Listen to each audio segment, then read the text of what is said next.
이제는 모기가 사라졌네.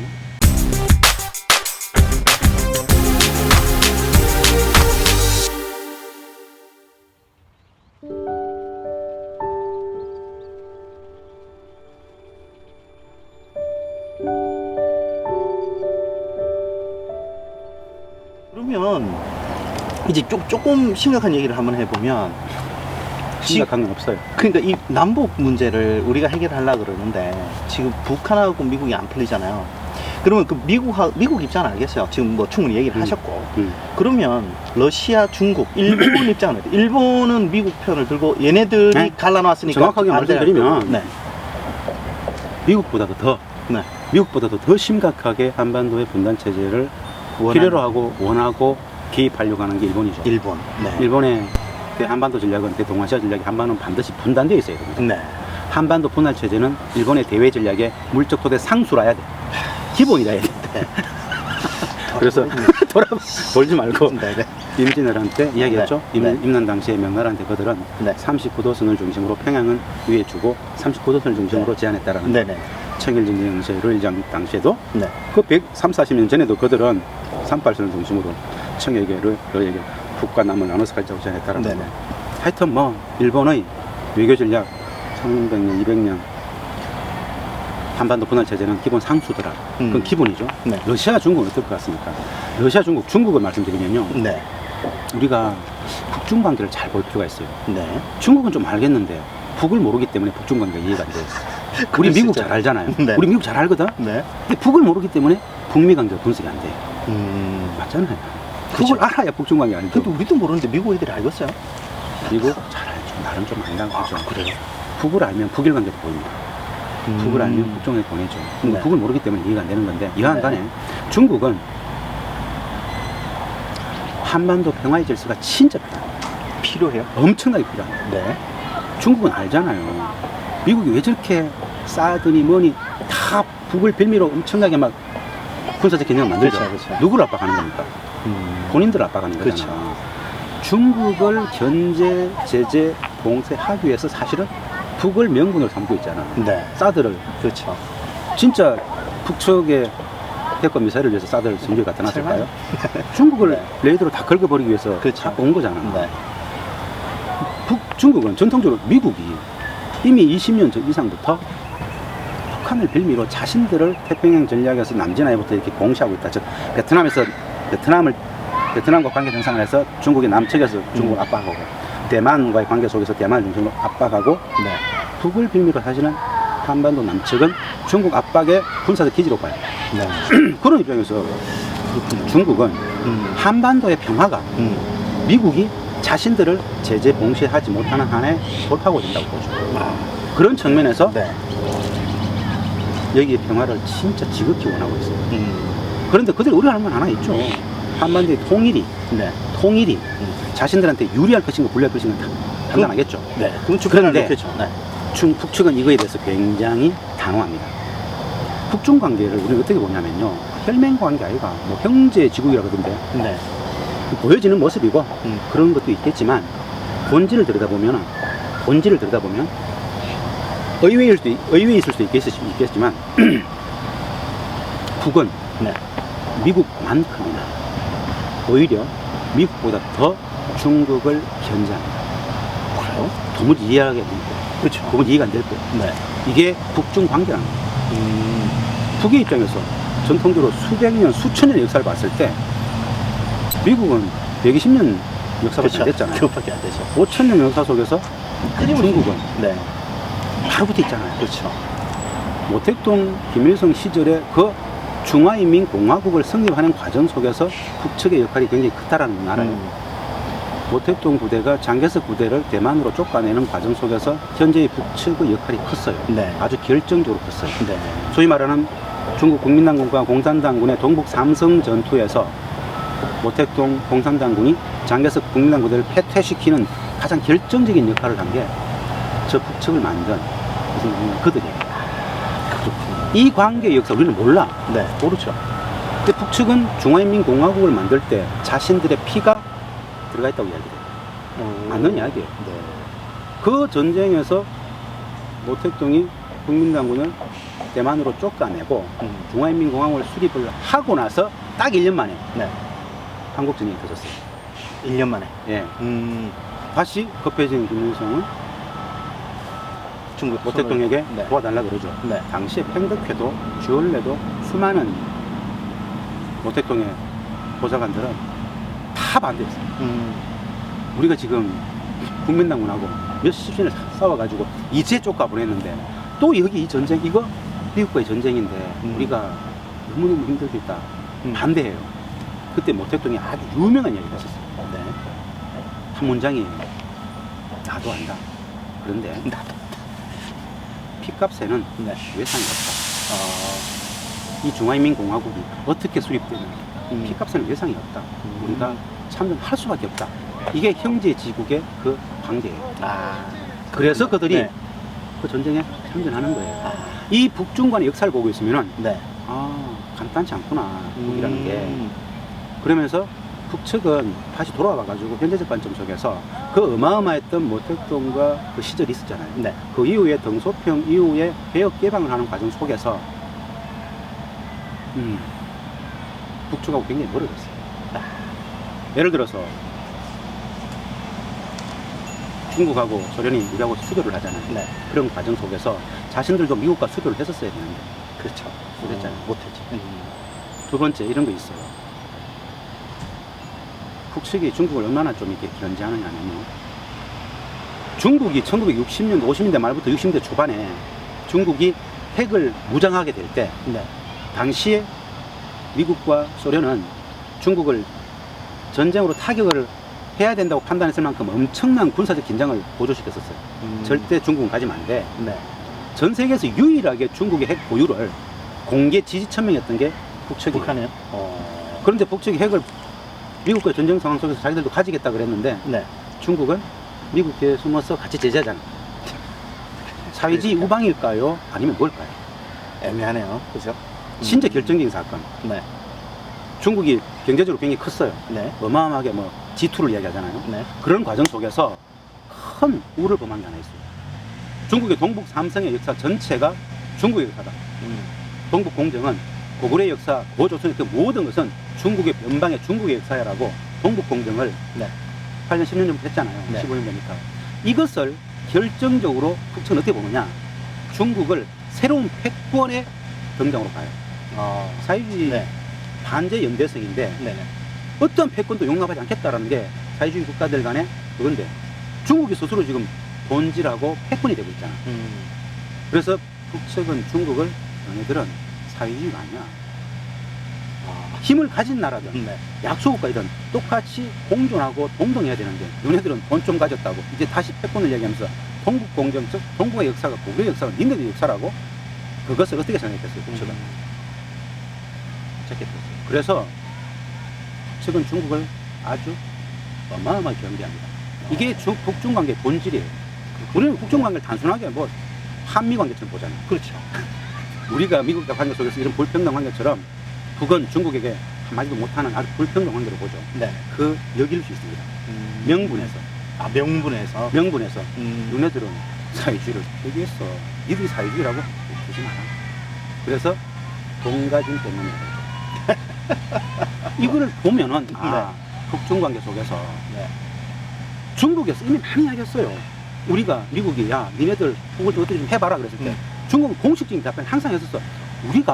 우리 중국이 북측 애들한테 이래라 저래라 할 수 있는 위치에 있지 않다라고 계속 이야기했었어요. 네. 그게 정답이야. 맞는 이야기인데 우리는 그걸 엄살이라고 생각했거든. 그렇죠. 근데 북중 관계 역사를 보면 맞아요. 중국은 북에게 이래라 저래라 할 수 없어요. 그게 관계예요. 그게 간단치 않은 북중 관계라는 것이죠. 그렇군요. 와, 이런 사실관계들도 알아야 되겠죠. 네. 일본은 아까 그랬죠. 북의 일본에 대한 전략은 딱 하나예요. 할 필요 없고 너네들은 35년 식민지배에 대해서 전 세계 앞에 엄격하게 사죄를 먼저 해라. 그 이후에 관계 개선이 있다. 아베한테 전 세계 앞에 유엔에서 공개 사죄를 표명하지 않는 한 너네들과의 관계는 없어. 아주 명확한 입장을 갖고 있죠. 그거는. 네. 제가 개인적으로 봤을 때 평가했을 때 한반도 평화 문제에 있어서 가장 시급한 관심 있는 나라는 러시아입니다. 그래요? 우리는 이걸 잘 몰라요. 네. 왜 러시아인가? 러시아 경제를 볼 필요가 있어요. 네. 러시아는 국가 재정의 100%가 자원에서 나와요. 자원에서 나와요. 아무것도 없어. 네. 자원밖에 없어요. 네. 네. 근데 유럽에다가 가스하고 많이 팔았잖아요. 그렇죠. 유럽의 시장은 계속 축소되고 있고 중국, 우리 한반도, 일본 이 시장이 엄청나게 크단 말이에요. 그래서 20, 30년 전부터 극동 11에 이 가스 전들을 엄청나게 개발한 거야. 네. 블라디보스토크, 하바롭스크 이쪽이 엄청나게 이거를 중국에도 팔고 대한민국도 가져해야 되는데 네. 소위 말하는 나진 하산 프로젝트 같은 거 네. 관을 연결해가지고 관을 연결해서. 네. 북쪽 통해서 한반도 오는 거 그걸 일본까지 가는 거 네. 이런 거 이 모든 그림이 러시아 전체 재정에 엄청난 포션을 차지하는 엄청난 사업인데 그러기 위해서는 한반도의 평화가 기본 토대가 돼야 되잖아요. 그렇군요. 이 전체 러시아 경제 국가 전략적 차원에서 한반도의 평화는 굉장히 똑같은 동병상련의 가치가 있는 거예요. 네. 그 러시아가 지난번에 중국하고 2개월 전에 안보리에서 북에 대한 제재를 완화하자라고 했죠. 왜 그러겠어요? 그런 게 배경이 딸렸습니다. 제재 자체가 목적이 하나잖아. 제재를 하니까 오히려 평화를 훼손하잖아. 네. 평화를 만들기 위해서 수단으로서 제재를 가하는데 지금 미국 주도의 제재는 이거는 평화를 깨고 있다.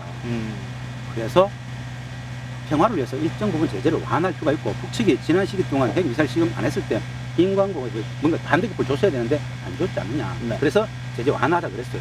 이것은 사실은 중국과 러시아의 공통적 이해예요. 그러면 대충 이제 설명이 다 됐죠. 네네네. 일본이 있었고 중국이 있었고 러시아. 러시아가 있었다. 네. 이 정도만 이해해도 그 속에서 북은 네. 아주 엄정한 외교를 합니다. 엄정한 외교. 엄정한 외교입니다. 네. 그 유일한 가치는 북의 북이 한반도의 평화, 통일에 얼마나 부합할 수 있느냐. 그러면은 미국과의 관계 속에서 중국, 러시아가 한반도 평화에 지금 계속 똑같은 입장을 취하잖아요. 네네. 그러니까 가까워지는 거예요. 그러니까 일본이 한반도 평화에 진짜 저거 하고 하면 또 일본도 친해질 수 있어요. 네. 일본은 절대 전혀 한반도 분할 제재가 네. 국가의 전략이기 때문에 가까워질 수가 없죠. 그런 상황이 있다 보면 되겠습니다. 네, 그렇군요. 얘기를 듣다 보니까 이 호주는 미국하고 일본하고 굉장히 친한 나라인데, 호주는 우리나라의 통일에 별 관심이 없겠군요. 혹시 호주에 대해서 얘기 들으신 게 있으신가요? 이쪽 호주가 고위층으로부터. 아니요. 네. 저는 호주 정부 관계자라든가 당국자들 네. 만나 해주고 싶은 이야기가 있어요. 네. 꼭 해주고 싶은 이야기가 있는데 네. 어떤 거냐. 호주는 호주의 국익이 필요하잖아요. 네. 호주의 국익적 질서 속에서 뭔가 외교를 해야 되잖아요. 네. 현재는 루틴하게 일본과의 관계, 미국과의 관계 수십 년 내왔으니까 네. 그렇게 해도 뭐 별 문제는 없어요. 여기에 또 다른 변수로서 북을 조금만 이해하고 조금만 알게 되면 네. 한 호주와 중국의 관계 속에서 북이라는 변수는 굉장한 상수가 될 수 있을 겁니다. 또한 마찬가지로 호주와 미국과의 관계 속에서 네. 사실 조금 따라가는 관계 있잖아요. 어쩔 수 없이 따라가는 관계 있지 않습니까? 조금이 아니고요. 많죠. 네. 미국에게 북한 문제는 굉장히 어려운 문제죠. 그렇죠. 호주가 북측과의 관계를 터버리게 되면 호주 입장에서 미국 문제를 풀 때 북한 문제는 하나의 카드가 될 수 있겠죠. 카드로. 네. 모든 국익이 국제정치 절대선입니다. 근데 북한은 평화를 원해요. 예전에는 미국과 일본의 전략 속에서 그냥 대충 엎혀갖고 조금 불평등 관계 속에서 어쩔 수 없었는데 그게 진짜 호주의 국익이니까 전혀 몰랐던 북의 그 평화를 위한 전략이라든가 잠재적 가치라든가 향후의 경제적 가치를 본다라면은 그걸 평가하고 공부하고 북을 들여다봐야 되는데 제가 알기에 호주에 북을 제대로 아는 사람은 거의 없는 것 같아요. 없습니다. 거의 없어요. 제가 보기에도 이제 없어요. 네. 영국 중심의 세계 질서, 미국 중심의 세계 질서, 뭐 이 주변국 관계에 있는데 어차피 남반구에 있고 중국만큼이나 북을 진짜 한번 제대로 들여다볼 필요가 있다. 보면 미국 문제도, 중국 문제도, 일본 문제도 호주의 국익적 관점에서 풀 수 있는 여러 카드들을 네. 북을 통해서 취할 수 있다라는 이야기를 해주고 싶어요. 나중에 그 이사장님이 그 작전을 좀 세워서 이쪽으로 많이 정보를 주십시오. 예. 아니면 자주 이쪽으로 와서 여기 정치인을 좀 이번에 만나시든지. 와서 만나고 싶은 사람들이 사실은 그거예요. 네. 호주의 유력한 정치인들, 네. 외교부 관계자들 만나서 네. 아는 만큼 보이는데 그들은 뭐 별로 관심도 없었고 일단 관심을 가질 관심이 필요도 없었고 네. 뭐 중요하지 않았고 그런데 저 문제가 여러 가지 뭐 장기로 본다라면은 굉장히 큰 하나의 카드가 될 수 있겠구나라고 본다라면은 관심을 가져야죠. 그것이 저는 네. 신화부로 평화를 만드는 질서일 것 같은데 북측은 독특하게 호주를 평가합니다. 북한은? 평가하죠. 네. 평가하죠. 네. 평가하죠. 어떻게 봐요? 지금이야 미국적 세계 질서 속에서 그냥 묻어 있다고 생각하죠. 근데 국제정치는 냉담한다는 걸 알아요. 네. 호주에게 진짜 국익이 되면 네. 자신들하고 만나지도 판단할 거예요. 북이 인도네시아라든가 동남아 여러 많은 나라들하고 네. 관계가 좋잖아요. 네네. 왜 호주까지 못 오겠습니까? 아하. 태평양 전략에 있어서 네. 뭐 그냥 우호적 친선관계를 맺으면 되는 거죠. 네. 유럽의 여러 많은 나라들이 네. 북측하고 우호적 관계를 갖고 있는 것처럼 네. 도외시하지 말고 호주 입장에서는 여러 다양한 선택지 중에 또 하나를 발견해서 외교의 지평을 넓힌다는 측면 속에서 아주 핫한 북을 만나보는 거죠. 특히 경제적으로 북의 자원, 북의 자원 문제가 간단치 않잖아. 네. 북의 석유의 문제, 자원의 문제 이런 것들이 중국과 미국과 캐나다와 이런 유력한 자원 회사들만이 볼 것이 아니라 호주에도 어마어마한 자원 회사들 있지 않습니까? 그렇죠. 그들이 관심을 가지고 경제적 베네핏을 같이 공유한다는 측면 속에 보면은 가능성이 있죠. 그렇죠. 1970년대에 네. 호주의 아주 유력한 어마어마한 자원 회사가 네. 북측 70년대 말에 네. 북측의 김일성 주석치들의 북측과의 자원 관계를 많이 했었습니다. 네. 그런 부분들을 가지고 좀 같이 네. 상호 윈윈할 수 있는 지점들을 찾았으면 좋겠다는 거죠. 저는 이런 이야기를 하는 게 다른 게 아니에요. 네. 그것 자체가 한반도 평화, 동북아의 평화에 기여할 것이라고 보기 때문에. 그리고 이 정치인을 만나실 게 아니고 지나 라인하트라고 여기에 그 광산 재벌을 만나서 한번 네, 얘기를 네. 하셔야 되겠는데. 그렇죠. 필요하면 언제라도. 이 섭외가 안 될 것 같긴 한데 제가 좀 힘이 좀 생기면 한번 나중에 아니, 섭외를 한번 해보도록 그들이 하겠습니다. 필요해서 찾아와야죠. 네.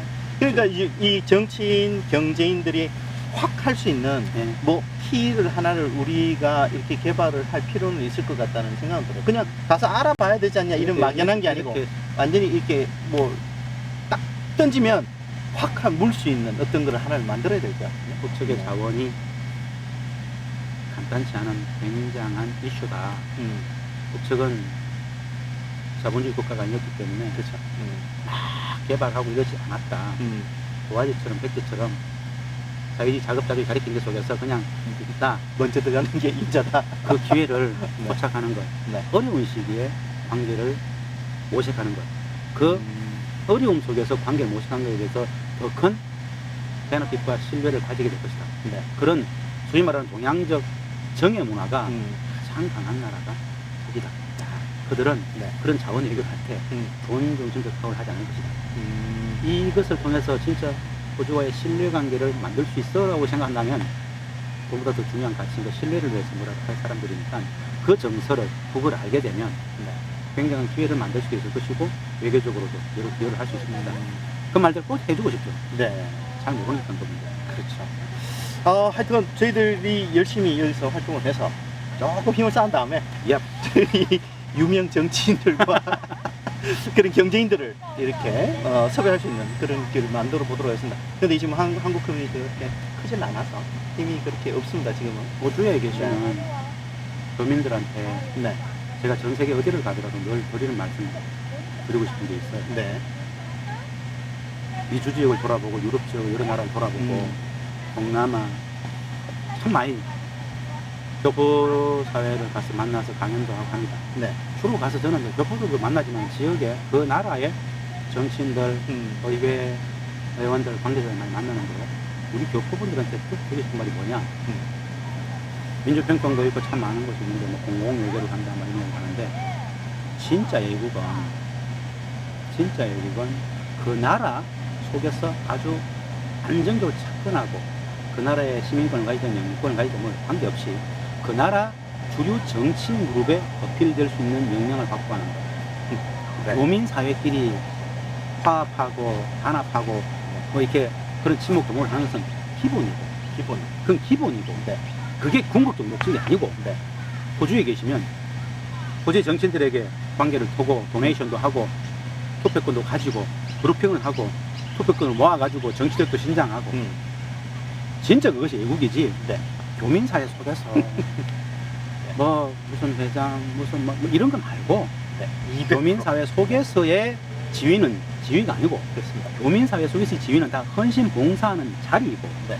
진짜 애국은 호주 정치를 움직일 수 있는 사람들과의 관계를 맺고 네. 호주 정부를 움직이는 사람들과의 관계를 맺고 그것을 통해서 아이덴티티는 저 뿌리가 한반도에 있다라면 그 정부와 한국 정부, 한국 경제와 호주 경제 이런 것들을 연결시키는 역량을 키우는 것. 네. 이게 21세기 맞습니다. 교민사회의 역할이지 않겠는가. 맞습니다.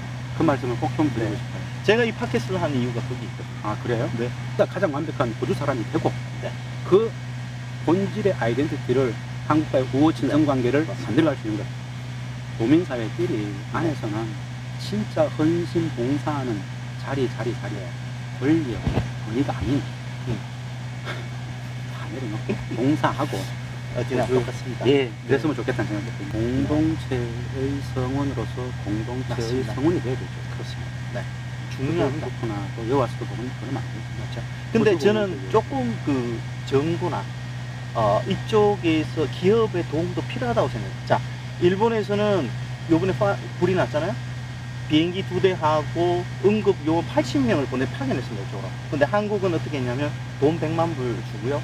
각 부서별로 뭐 이렇게 모여서 무슨 이렇게 진상 파악단이라 그래서 와서 한번 관계 다 하였습니다. 그러면 제가 이제 교민으로서 여기에 살면서 어떤 느낌을 받냐면 우리가 저기 한국 정부나 한국 기업들의 뒷받침이 없는 상태에서 우리가 호주 아. 정치인들을 어프로치해서 다가가서 우리가 뭔 얘기를 하기가 그런 게 무게감이 조금만, 없죠? 예, 조금만 받쳐주면 네. 있잖아요. 근데 그런 것들이 아쉽죠. 외교인데 네.